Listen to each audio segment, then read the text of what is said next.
Assalamualaikum warahmatullahi wabarakatuh. Kami dari kelompok 13 akan mempresentasikan tentang hasil laporan yang kami review, yaitu tentang perancangan pompa sentrifugal untuk water treatment plant kapasitas 0,25 meter kubik per second pada kawasan industri Karawang. Kelompok kami terdiri dari Muhammad Farhan Dermawan, saya Antoni Syoga, Darius Tegar Oktavianto, dan Evan Suryadiningrat.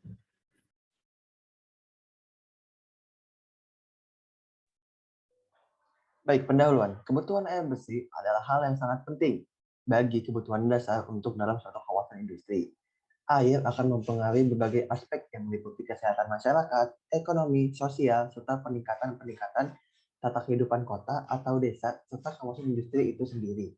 Dalam suatu perancangan pompa, banyak hal-hal yang perlu dipertimbangkan dalam perancangannya, meliputi jenis pompa yang akan digunakan, jalur perpipaannya, bahan pompa yang digunakan, perhitungan diameter pipa, total head pompa, serta losses yang terjadi. Pompa merupakan suatu alat yang digunakan untuk memindahkan cairan atau fluida dari suatu tempat ke tempat yang lainnya melalui suatu media dengan cara memberikan energi pada cairan yang dipindahkan, mengkonversi energi mekanik menjadi energi kinetik. Energi mekanik yang diberikan pompa digunakan untuk meningkatkan kecepatan, tekanan, atau elevasi.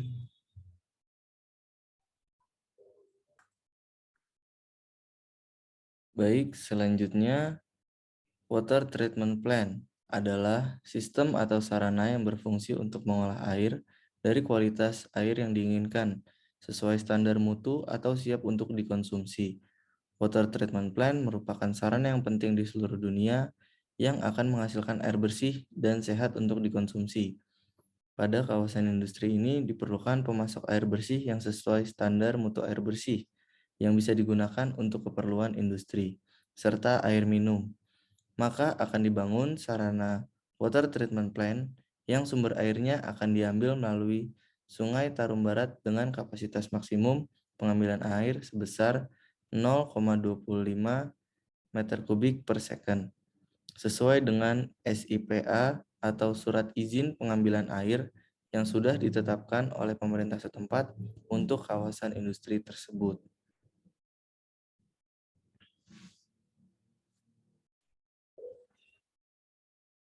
Berikutnya ada tujuan. Tujuan pertama menambah pengetahuan dan kemampuan dalam perancangan pompa sentrifugal sehingga mendapatkan spesifikasi pompa yang sesuai untuk kapasitas yang ingin dicapai. Kedua, mengetahui kebutuhan pipa serta komponen-komponennya. Yang ketiga, mengetahui losses pada sistem perpipaannya. Yang terakhir, mengetahui daya pompa yang sesuai. Baik, berikutnya akan ada metode yang akan dibaca oleh Evan. Oke, metode. Penelitian ini akan merancang pompa sentrifugal dengan kapasitas 0,25 meter kubik per second dengan menggunakan metode analisis. Sebelum melakukan analisis, ada tahapan yang harus dilakukan, yaitu tahapan pengumpulan data berupa data lapangan dan data literatur yang berkaitan dengan perancangan yang akan dikumpulkan dan diolah dengan cara mengelompokkannya berdasarkan kategori masing-masing. Data yang telah diolah tersebut akan digunakan sebagai bahan analisis dalam merancang. Baik, setelah melakukan metode-metode penelitian, maka didapatkanlah data-data sebagai berikut. Yang pertama adalah kapasitas atau Q sebesar 0,25 meter kubik per second. Yang kedua adalah pipa yang akan digunakan, itu adalah pipa galvanis. Dan untuk pipa penyaluran menuju WTP menggunakan pipa HDPE. Yang ketiga adalah air sungai. Yang keempat adalah nilai viskositas sebesar 0,800 dikali 10 pangkat 6 meter persegi per second. Untuk nilai yang kelima adalah SPGA sebesar 1000 kg per meter persegi. Dan yang keenam adalah velocity sebesar 1,5 meter per second. Dan yang ketujuh adalah nilai head pompa sebesar 90 meter. Setelah dari data-data berikut, hal yang pertama dilakukan adalah menghitung diameter pipa. Menghitung diameter pipa ini menggunakan rumus Q sama dengan V per A, di mana Q adalah debit air, A adalah luas penampang, dan V adalah kecepatan aliran. Di mana karena nilai Q sudah didapatkan dan nilai A yang belum didapatkan, maka kami mencari nilai A atau luas penampang dengan rumus A sama dengan Q per V. Dan didapatkanlah nilai sebesar 0,167 meter kuadrat. atau meter persegi. Nah, setelah mendapatkan nilai A, maka dapat dicari diameter pipanya dengan rumus D kuadrat sama dengan A dikali 4 per P, di mana didapatkan nilai sebesar 0,461 meter.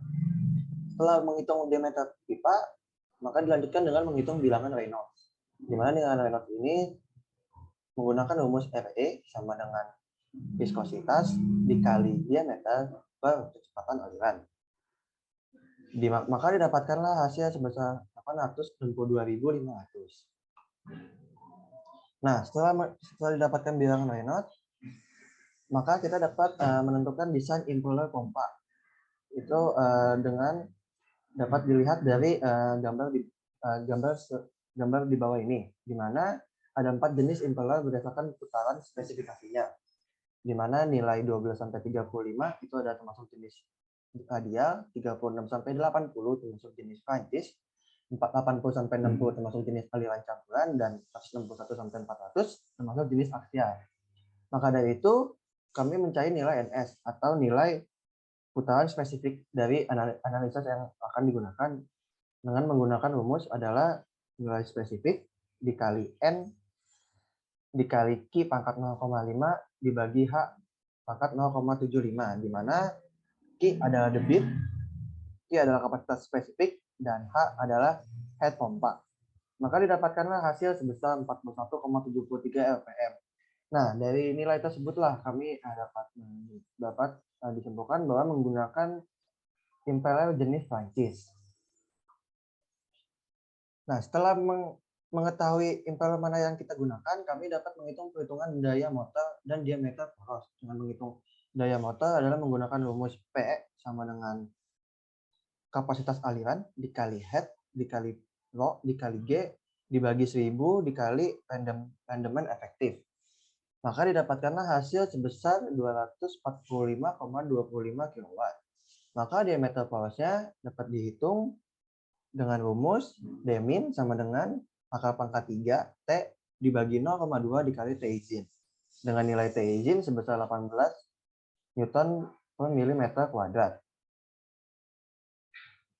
Nah, dari situ kami dapat menghitung torsi, di mana rumus torsi adalah P per omega, dan nilai omeganya adalah sebesar 151,767 per detik, di mana nilai P masih dalam satuan kilowatt diubah menjadi satuan Newton meter per second sebesar 250 Newton meter per second. Maka nilai T sebesar 1615963 Newton milimeter.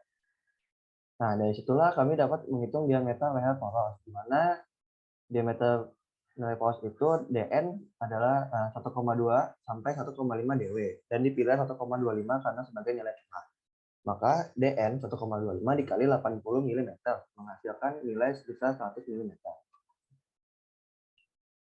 Berikutnya adalah menghitung bagian hisap pompa.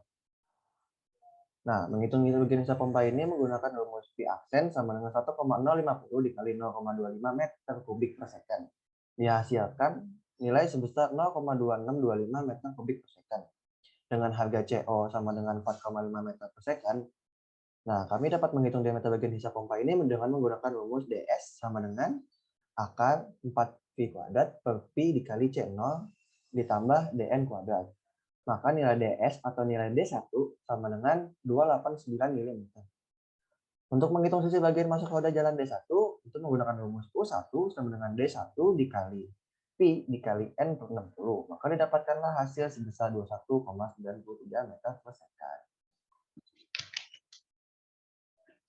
Oke, menentukan lebar roda. Kita menggunakan persamaan T1 sama dengan T1 kali C0. T1-nya sendiri diperkirakan 1,15, maka C1-nya itu 1,15 dikali C0-nya 4,5 meter per second, dihasilkan 5,175 meter per second. Sehingga untuk lebar roda inletnya, kita menghitung dengan menggunakan persamaan P aksen per diameter inlet dikali P dikali C1 yang tadi. Didapatkan hasil 0,0557 meter atau 55,7 mm, kita bulatkan menjadi 60 mm. Untuk lebar sudut inlet. lebar sudut inletnya didapat dari segitiga kecepatan masuk, di mana menggunakan rumus tangen beta 1 sama dengan C1 per U1. Jadi beta 1 atau lebar sudut inletnya kita dapatkan 13,23 derajat. Dan untuk kecepatan relatif atau W untuk untuk kecepatan masuknya yaitu dapat 22,53 meter per second dengan didapat dari persamaan W1 kuadrat sama dengan C1 kuadrat plus U1 kuadrat. Ini segitiga kecepatan masuknya. C1-nya sama dengan 5,1, W1-nya 22,5 dan U1-nya 21,9. Terus kita menghitung segitiga kecepatan keluarnya dengan head-nya sama dengan 45 meter dan U2 sama dengan 35 meter per second. Kita bisa menghitung diameter outlet-nya. Diameter outlet-nya menggunakan rumus 60 kali U2 per Pi kali N atau putarannya RPM. Kita didapatkan hasil 0,461 meter atau 461 mm untuk diameter outletnya. Kemudian di segitiga kecepatan luar kita mendapatkan beta 26,59 derajat. Itu didapatkan dari perhitungan atau persamaan tangen beta 2 sama dengan C0 per U2 min C2U. Untuk C2U-nya sendiri kita didapatkan dari persamaan akar head kali gravitasi. Sehingga kita mendapatkan hasil beta 2 atau lebar sudut outlet. Lebar sudut aliran outletnya 26,59 derajat. Dan untuk C2-nya sendiri, untuk C-nya sendiri di segitiga kecepatan luar atau C2 di segitiga kecepatan outlet kita mendapatkan 21,48 meter per second didapatkan dari persamaan akar C2U plus C2M. Dan untuk alfanya kita mendapatkan di segitiga kecepatan outlet 12,089 derajat. Itu didapat dari persamaan tangan alfa sama dengan C2M per C2U. Untuk kecepatan relatifnya di segitiga kecepatan outlet atau W2-nya kita mendapatkan 10,05 meter per second dengan didapat dari persamaan akar U2 dikurang C2U kuadrat ditambah C2M kuadrat. Sehingga kita mendapatkan 10,05 meter per second. Ini segitiga kecepatan outletnya. C2-nya sama dengan 21 dan C2U-nya sama dengan 2 dibulatkan, U2-nya sama dengan 35 dan W2-nya sama dengan 10. Itu dibulatkan. Jadi perbandingan diameter inlet dan diameter outlet itu 1,59. Kemudian kita menghitung jumlah sudut impeller pada pompa sentrifugalnya. Kita menentukan jumlah sudutnya menggunakan persamaan Z sama dengan 6,5 dikali diameter outlet ditambah diameter inlet per diameter outlet dikurangi diameter inlet dikali sin jumlah sudut inlet B1 itu lebar sudut inlet ditambah lebar sudut outlet per 2. Kita mendapatkan untuk desainnya bersamaan impeller pompanya yaitu 9,65 sudu lalu dibulatkan menjadi 97 untuk ini. Dan kemudian untuk jarak pembagian sudunya kita menggunakan persamaan D1 dikali P per Z. Jadi didapatkan 100,89 mm. Dan untuk perhitungan tebalnya sendiri kita menggunakan persamaan S1 per sin beta 1 yaitu didapat 13,10 mm. Dan untuk lebar roda outletnya kita mendapatkan 0,04 meter dengan persamaan B aksen dikali tau 2 dikali tau keluar per diameter outlet dikali P dikali C2M dapatkan 0,04 meter sama dengan 40 mm. Nah, baik, berikut adalah perhitungan head losses, di mana rumusnya itu HF sama dengan 10,666 dikali Q pangkat 1,85 per C 1,85 dikali D 0,85, di mana Q kapasitas sama dengan 0,25 meter kubik per second, C kerugian gesek pada pipa sama dengan 120, D diameter ekivalen sama dengan 0,4869 meter. Pipa lurus di sisi isap pompa yaitu HF 10,666 dikali Q 1,85 per C 1,85 dikali D 0,85 dikali L, mendapatkan hasil 1,29 dikali 10 pangkat min 3 meter.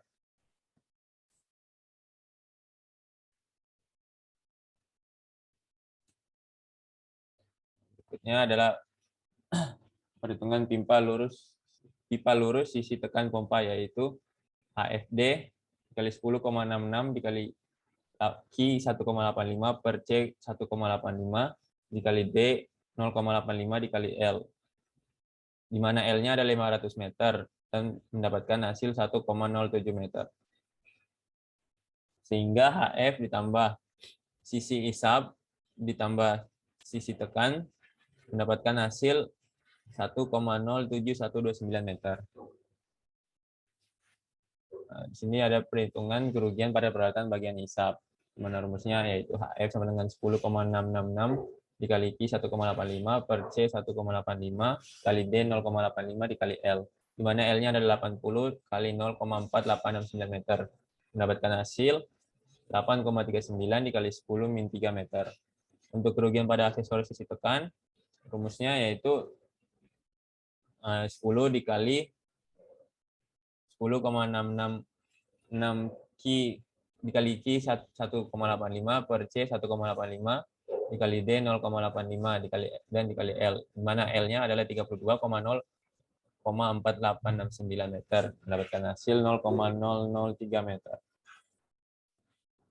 Untuk menghitung total head kerugian, yaitu head total sama dengan HF pipa lurus ditambah HF aksesoris ditambah HF equipment. Ada kesimpulan yang akan dibacakan oleh Antonius. Baik, selanjutnya untuk kesimpulan dari data-data yang sudah dihitung di atas, kami menarik kesimpulan bahwa pompa yang direncanakan mempunyai kapasitas sebesar 0,25 meter kubik per second dengan ukuran-ukuran head 90 meter, putaran 1450 rpm, 50 Hz, dan memiliki 4 kutub. Daya poros sebesar 245,25 kW dengan jumlah sudut 9 sudut dan temperatur 30 derajat. Lalu untuk kesimpulan kedua, pompa yang akan digunakan mempunyai impeller tipe radial dengan menggunakan pompa tingkat 2 dan kecepatan spesifik sebesar 41,73 rpm. Untuk head losses pada pipa lurus sebesar 1071 meter. Lalu untuk nilai head losses pada aksesoris perpipaan sebesar 0,83 meter. Nilai total head losses sebesar 6,9 meter.